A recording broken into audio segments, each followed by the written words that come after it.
কিছুদিন আগে আল্লাহ আমাকে ওমরা করার তৌফিক দেন। শুধুমাত্র ওমরা না, আলহামদুলিল্লাহ এইবার ঈদটাও আমি মক্কাতে করার সুযোগ পেয়েছিলাম। আসলে হজ ওমরা করার এক্সপিরিয়েন্সটা এতটা ইউনিক এবং এতটা আবেগের ব্যাপার, এটা বলে বোঝানো সম্ভব না।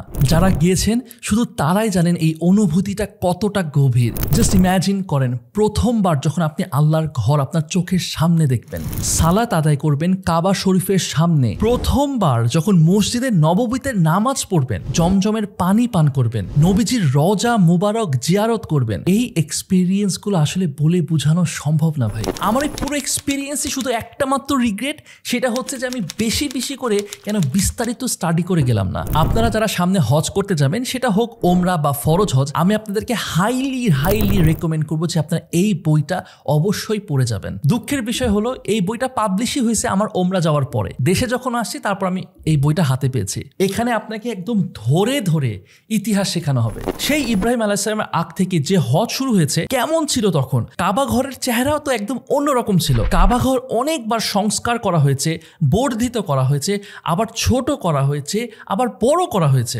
ঝড় বন্যায় ভেঙে গেছে, যুদ্ধে বিধ্বস্ত হয়েছে। কখন কোন যুগে কার শাসন আমলে সেই কাজগুলো সম্পন্ন হলো, কারা কারা কাবা ঘরের এই কাজগুলো করেছে, সব জানতে পারবেন। তার সব বিবরণ একদম ছবি সহ দেওয়া আছে এই বইতে। কত রকমের মন গড়া পদ্ধতিতে হজ পালন করা হতো সে আইয়ামে জাহিলিয়াতের যুগের আগে এবং পরে, সেগুলোর বিস্তারিত দেওয়া আছে এখানে।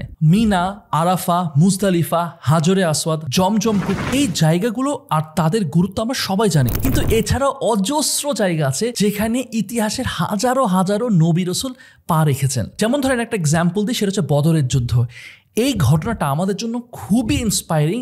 যতবার শুনি, trust me, I get goosebumps. Just imagine করেন কি লেভেলের ঈমান ছিল সেই সময় সাহাবীদের। এই ঘটনাগুলো ম্যাপ ও ছবি সহ স্টাডি করে যখন ওইখানে দাঁড়াবেন, দেখবেন, তখন আপনার সামনে শুধু বদরের ময়দান দেখবেন না, এটার সিগনিফিকেন্সটা বুঝতে পারবেন আরো গভীরভাবে। ইব্রাহিম আলাইহিস সালাম যখন কাবার সংস্করণ করছিলেন, দেয়াল উঁচু হয়ে যাওয়ার পরে তিনি একটা পাথর উপরে দাঁড়িয়ে কাজ করতেন, তাকে পাথর আগায় দিতেন ইসমাইল আলাইহিস সালাম। এই জায়গাটা একটা ঘেরাও করে রাখা, যেটাকে আমরা চিনি মাকামে ইব্রাহিম নামে। কিন্তু আপনি কি জানেন, এই মাকামে ইব্রাহিম ওমর রাদিয়াল্লাহু আনহুর খেলাফতের সময় এটা বন্যায় ভেসে গেছিল। পরে খলিফা ওমর রাদিয়াল্লাহু আনহু আবার এটাকে ঠিক করে আগের পজিশনে নিয়ে আসেন। মাকামে ইব্রাহিমের নাম কিন্তু মোরলেস আমরা সবাই জানি, কিন্তু এই যে ছোট একটা গল্প, এটা আমরা কয়জন জানতাম? মুজদালিফা, আরাফার কাহিনীর পাশাপাশি এই স্থানগুলো কোথা থেকে কোথা পর্যন্ত, কোথায় কোন দিকে এর সীমানা, কোন স্থানে, ম্যাপ সহ তার পূর্ণ বিবরণ পাবেন এই বইতে।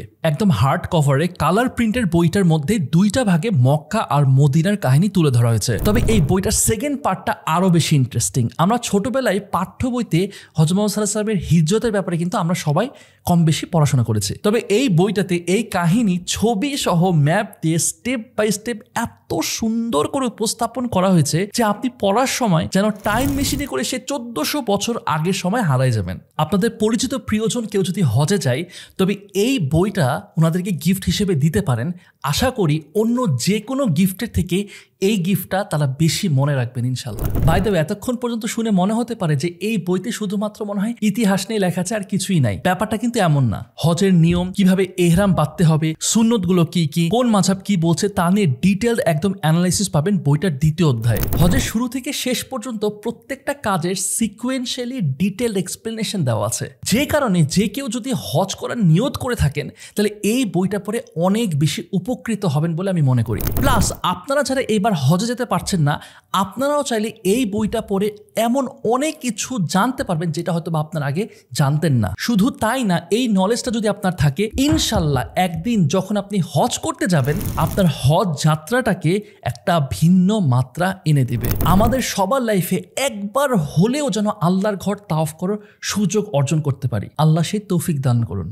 বইটি প্রকাশ করেছে দেশের স্বনামধন্য প্রকাশনী প্রতিষ্ঠান সিয়ান পাবলিকেশন লিমিটেড। অসাধারণ এই কাজটার জন্য তাদেরকে আন্তরিক অভিনন্দন।